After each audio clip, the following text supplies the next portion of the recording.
Olá, seja bem-vindo. 5 de abril, bom dia para você que nos acompanha. São exatamente 9 horas e 4 minutos da manhã e a partir de agora você confere as principais notícias da nossa cidade.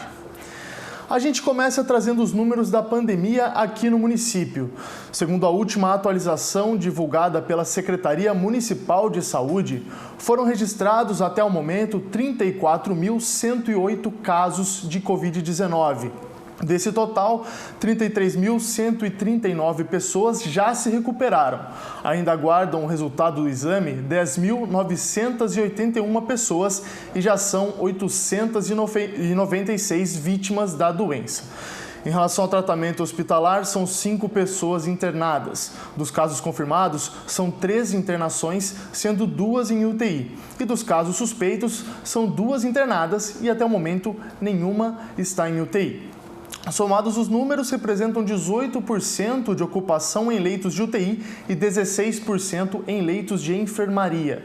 Sobre a vacinação, já foram 526.659 de doses aplicadas, ou seja, 93% da população geral tomou a primeira dose da vacina.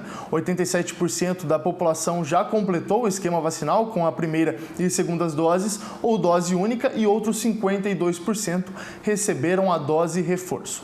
Lembrando que as informações são disponibilizadas nos canais oficiais da Prefeitura e, claro, aqui no Bom Dia. E amanhã acontece a 10ª sessão ordinária de 2022 e para conversarmos sobre a ordem do dia, nós estamos recebendo o assessor da Secretaria de Comunicação da Câmara Municipal, Rodrigo Vieira. Bom dia, Rodrigo. É um prazer recebê-lo aqui para a gente comentar sobre mais uma sessão ordinária que, no caso, acontece amanhã. Bom dia, João. Bom dia a todos que nos acompanham pela TV e pela internet.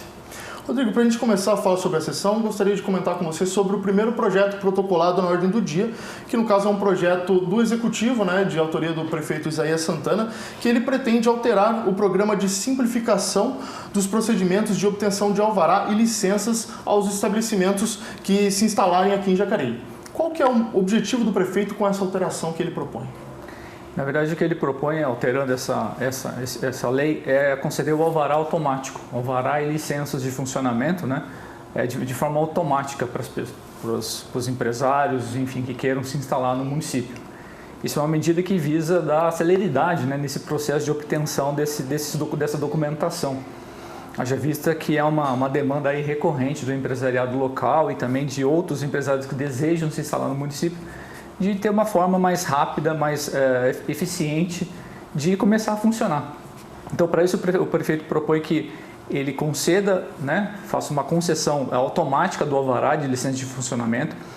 O empresário tem 6 meses para se adequar, então ele já inicia a sua atividade com esse alvará automático. Esse alvará automático dá a possibilidade dele já iniciar o funcionamento, já iniciar a atividade.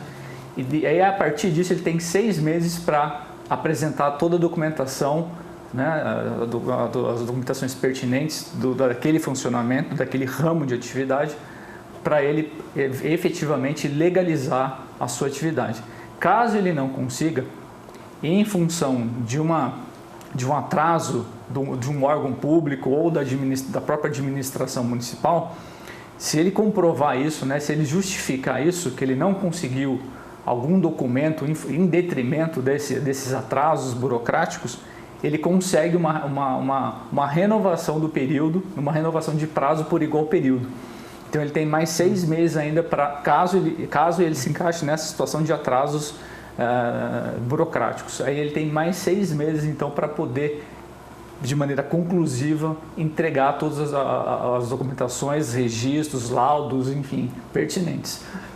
Eu acho bem interessante esse projeto, principalmente porque a gente vive um momento de retomada, Então o alvará ele é essencial, para que um comércio, um negócio esteja em pleno funcionamento. E nesse momento de retomada, que a gente está, talvez, imaginamos, presenciando um final de pandemia, a celeridade nesses processos, a grande maioria hoje em dia também feitos pela internet, acabam ajudando, com relação a realmente fazer com que esses procedimentos sejam mais rápidos, provavelmente também mais baratos, e acabam ajudando o comércio local, Não sei se é alguma das justificativas que até o prefeito pode ter dado no documento, Sim, exatamente, foi exatamente essa questão aí do processo de finalização da pandemia, né, dessa retomada da atividade econômica em função dos cuidados, né, que a sociedade teve em relação à pandemia, isso tem propiciado uma retomada, mesmo que demorada, mesmo que progressiva, da retomada da atividade econômica, especialmente no setor de serviços de Jacareí, que é um setor, os serviços e o comércio são as principais atividades econômicas que absorvem a massa trabalhadora aqui no município. Tem uma questão também importante do projeto do prefeito, que está relacionado a atividades que envolvem laudos e licenciamento ambiental. Atividades de alto risco, né, que tem de impacto ambiental.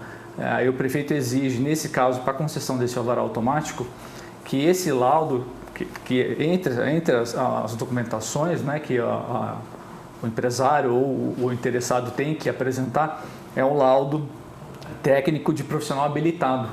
Ele vai ter que apresentar esse laudo com todos os registros, né, que atesta que aquela atividade está regulamentada de acordo com aquela legislação pertinente à atividade que ele vai exercer. Então essa é um ponto específico que trata de atividades industriais, principalmente que tem relação com a questão ambiental. Acaba sendo pertinente mesmo, né? Existir essa necessidade de que algum outro profissional possa, né, vistoriar e poder, assim, dar o aval para seguir, né? Não só vistoriar, ele tem que assinar, junto com o proprietário, existe um comprometimento duplo, tanto do proprietário, né, do registro, né, da empresa, quanto do responsável técnico. Ambos são responsáveis pela certificação daqueles documentos que eles estão apresentando de que estão em condições, né, de atendimento à legislação ambiental. Certo. Rodrigo, peço licença a você, já a gente volta a conversar sobre a sessão.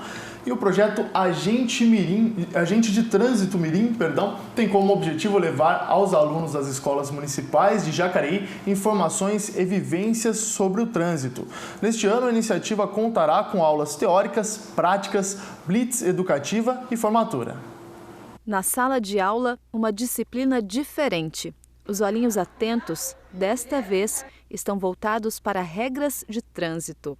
Os pequenos do 4º ano aprendem rápido. Já aprendi para colocar o cinto de trás, que antes meu pai não colocava muito cinto atrás para mim. Daí agora tô colocando. Daí eu também aprendi para olhar para os dois lados. Aprender sobre cadeirinha, cinto, pedestre, atravessar no sinal, olhando o sinal, olhando pelos dois lados. O projeto, que existe desde 2018, é uma iniciativa da Unidade de Educação para o Trânsito e tem como objetivo formar cidadãos mais conscientes em seu papel na sociedade e no trânsito. A gente tenta passar para elas a realidade, o que elas podem fazer para se precaver contra os acidentes e também ajudar os adultos a entenderem a importância de seguirem as regras para evitar exatamente que essas crianças se machuquem. Então, é muito importante e elas têm um grande poder, quando ela fala com um adulto, de convencê-los. As ações acontecem dentro e fora da escola. São atividades teóricas, práticas e até uma blitz educativa. Para a professora do 4º ano, os temas transversais somam muito à grade curricular e à vivência dos alunos. É importante, traz conhecimento para eles, é um conhecimento que eles gostam, que eles têm interesse e a gente percebe que cada dia eles gostam mais, que eles repassam para os familiares em casa, porque eles chegam falando, eu vi isso, aconteceu isso, eu falei que está errado, então é uma coisa que está trazendo bastante conhecimento para eles. A Kathleen é agente de mobilidade urbana e pela primeira vez foi para a sala de aula durante o projeto. Para ela, a experiência de aprendizado é mútua. Para mim tem sido assim, um aprendizado. Na verdade, a gente vai para ensinar as coisas do dia a dia, as noções de legislação de trânsito, né, as regrinhas de segurança para eles, mas todo dia uma informação nova, sem dizer também que eles contam, né? O que eles fazem? Eles contam para a gente ensina, troca experiências, é revigorante, assim, lidar com criança é maravilhoso.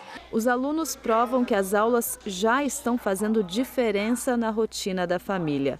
De um jeitinho especial, o ator ressalta a importância do uso do cinto de segurança. O que eu faço que Você tem que ficar assim, ó, voando assim, pode machucar e morrer. Já a Daisy lembra que não pode ingerir bebida alcoólica e dirigir. Uma vez, quando a gente foi numa festa, eu falei pro meu pai nem beber muito, porque a gente ia voltar de carro, daí eu falei pra ele não beber muito não. O curso será concluído no mês de junho e cada estudante receberá, junto com o certificado de conclusão, uma carteirinha de agente de trânsito mirim. Muito bacana o projeto, não? Bom, volto a falar com o Rodrigo Vieira, assessor de comunicação da Câmara Municipal. Hoje o nosso tema, né, do Bom Dia é falar sobre a sessão ordinária, 10ª sessão ordinária que acontece amanhã. Bom, Rodrigo, a gente comentou, né, sobre o primeiro projeto e agora gostaria de falar do segundo item, né, pautado na ordem do dia, que no caso é um veto parcial do prefeito Isaías Santana com relação ao projeto do vereador Rogério Timóteo, no caso o PLL número 6 de 2022, que permite que pacientes internados possam receber videochamadas, né, para o recebimento de palavras de acolhimento, fé e esperança. O que o prefeito olhou, né, com relação ao texto, né, na íntegra do projeto para ele vetar? Qual que é o veto? É exatamente relacionado ao espaço que os estabelecimentos teriam que disponibilizar para o atendimento desse tipo de serviço. Então, o artigo 2º do projeto de lei do Rogério Timóteo, que foi aprovado no dia 9 de fevereiro aqui na Câmara, que é a Lei 6.445 de 2022, ela diz no seu artigo 2º que os estabelecimentos seriam obrigados a disponibilizar um espaço especial, né, voltado para esse tipo de atendimento, para a realização da videochamada para pacientes que não podiam receber visita. E o prefeito está excluindo exatamente essa obrigatoriedade dos estabelecimentos terem um espaço reservado. A justificativa do chefe do executivo é de que essa obrigatoriedade de construção de um espaço ou de destinação de um espaço, ela poderia criar problemas quanto ao habite-se, né, desses estabelecimentos, uma vez que o prédio ele já possui um habite-se e caso houvesse essa necessidade de modificação da estrutura predial, muito possivelmente esse estabelecimento teria dificuldade de renovação desse habite, havendo daí a obrigatoriedade de uma outra concessão de habite. Então causaria aí uma questão, um problema, no caso aí, junto à Secretaria de Infraestrutura, ou à Secretaria dos órgãos da Prefeitura que fazem a designação da habite, né, Secretaria de Habitação, enfim.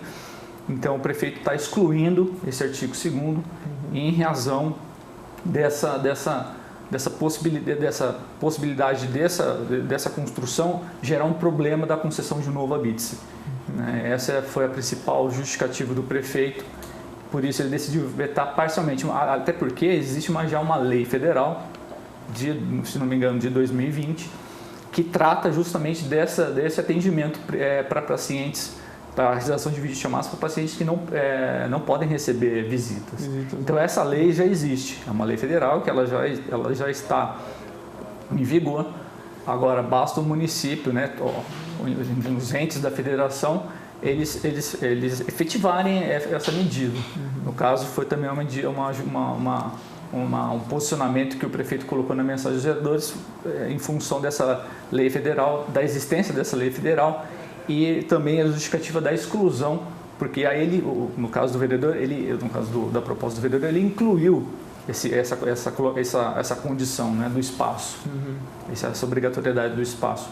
Então, essa condição e essa inclusão na lei, ela na verdade, ela poderia prejudicar o estabelecimento na relação de uma nova concessão de habite, né, porque você está colocando construindo uma área nova, enfim, isso altera a estrutura daquele habite que já havia sido liberado. Até mesmo uma destinação de uma área que já está construída, só que ela teria outra função, isso também acaba sendo necessário. Sim, também. E aí ficaria a cargo do própria unidade hospitalar, né, eles fazerem o manejo das áreas, porque eles sim sabem o que acontece ali no ambiente de trabalho, e nada melhor do que eles mesmos, né, do que a gerência do hospital, fazer esse manejo e saber aonde vai ser colocado e se colocado, onde vai ser, né, essa sala, esse lugar, enfim. E não cabe aí, vamos supor, ao órgão legislador determinar, né, que isso seja efetivado, se isso seja instalado numa unidade privada ou mesmo pública. Os vereadores vão decidir, né, isso aí na apreciação do projeto, do veto, no caso de amanhã.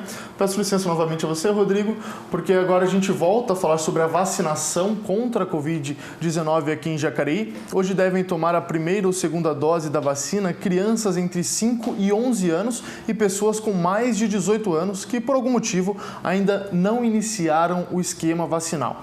Já a dose de reforço está disponível para todas as pessoas com 18 anos ou mais, que receberam a segunda dose há pelo menos 4 meses ou a dose única de Janssen há 2 meses.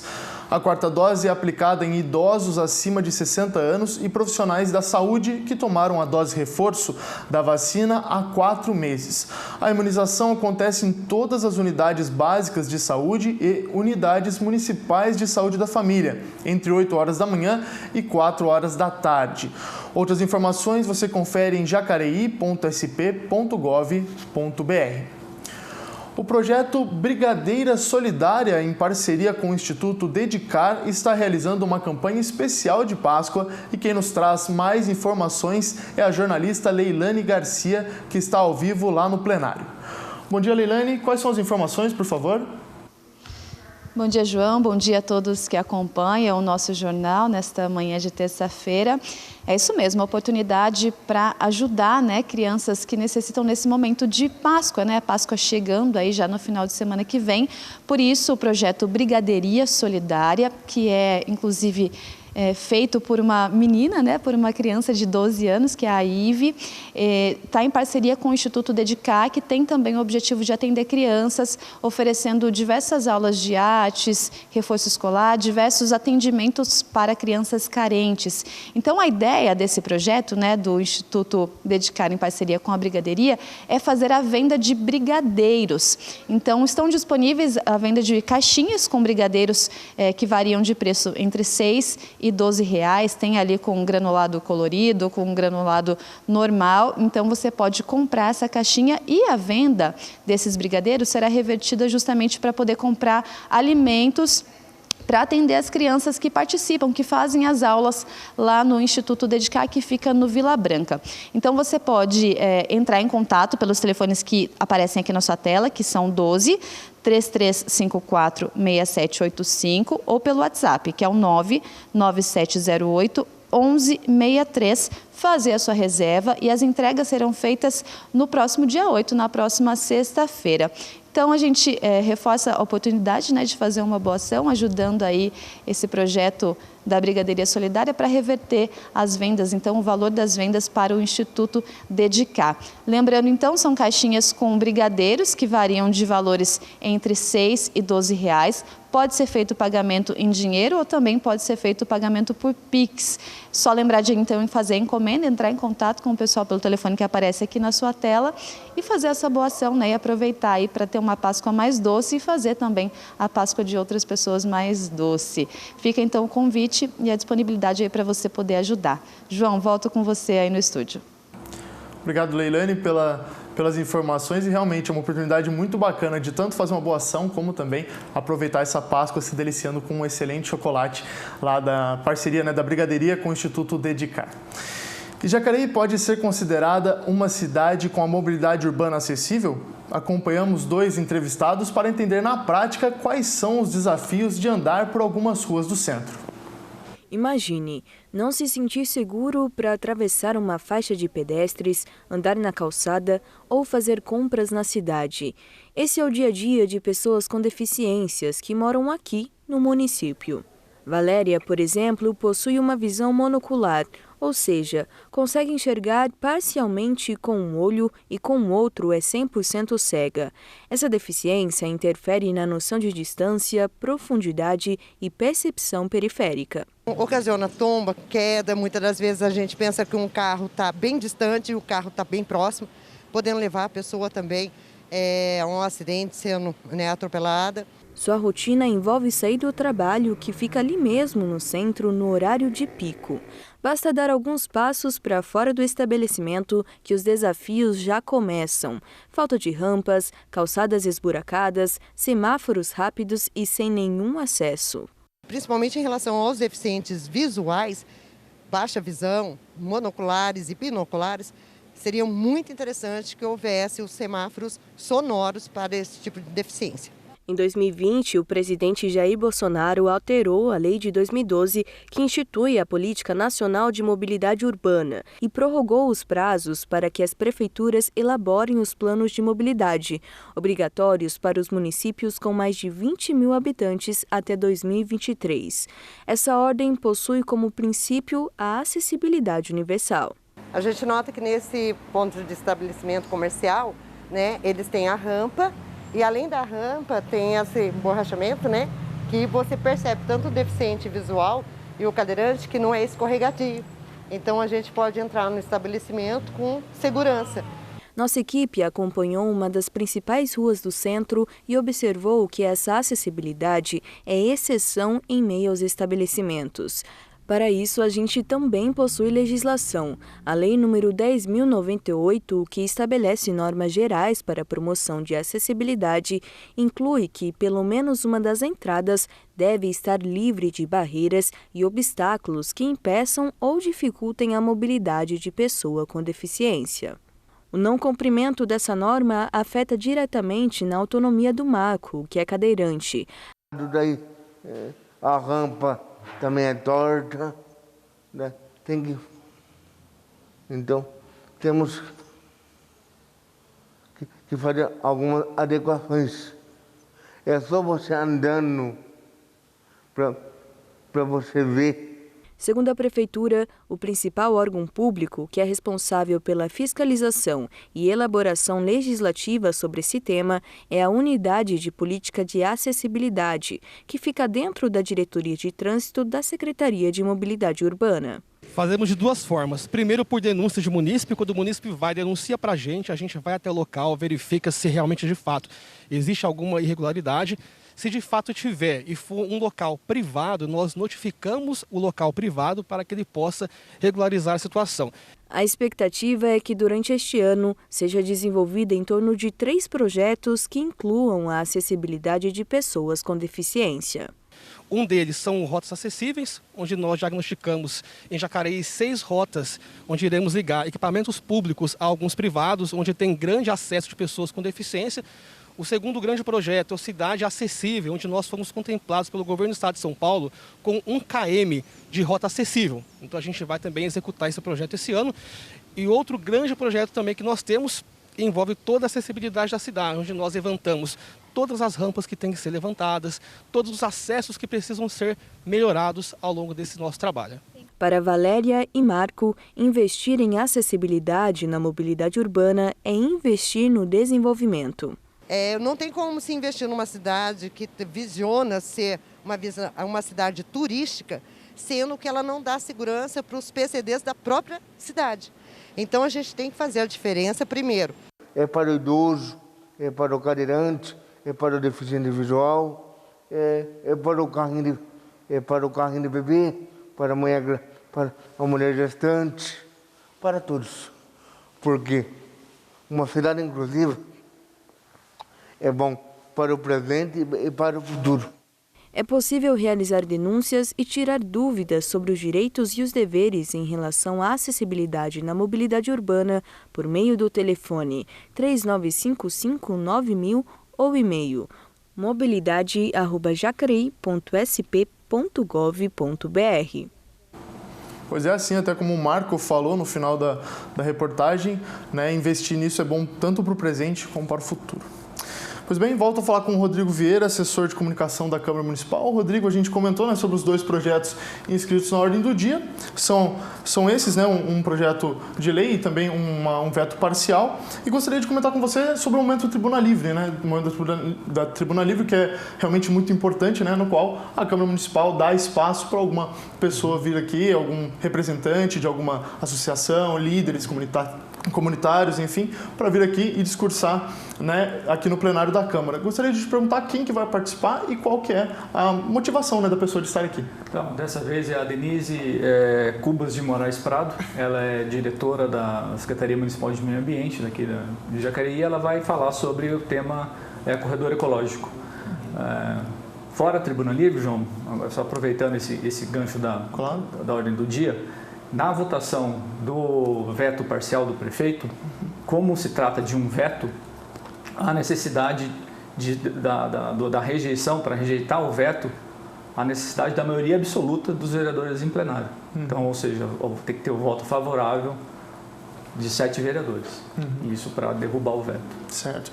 Bom, comentamos sobre, né, todos os assuntos, digamos assim, né, que teremos na sessão ordinária de amanhã. Alguma consideração final, observação sobre algum projeto? Não, basicamente era isso que eu queria falar da questão da votação, né? Uma votação especial para se tratar de um veto, né, do prefeito.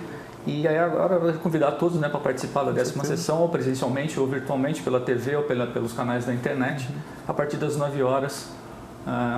Teremos início a 10ª sessão desse ano. Mais uma vez, Rodrigo, muito obrigado por estar aqui mais uma terça-feira para a gente comentar um pouquinho sobre os assuntos da sessão ordinária de amanhã, que com certeza, né, sempre é muito importante. A gente tá de olho, né, está interessado com relação aos assuntos, né, que serão debatidos em plenário. Muito obrigado pela sua participação mais uma vez. Eu que agradeço. Bom dia. Bom dia. Lembrando que amanhã tem sessão ordinária ao vivo a partir das 9 horas da manhã e você pode conferir ao vivo aqui na TV Câmara ou nas nossas redes. Nós vamos para um rápido intervalo e no próximo bloco você confere mais notícias sobre a cidade e vai saber mais sobre as festividades de aniversário da cidade. A gente volta já.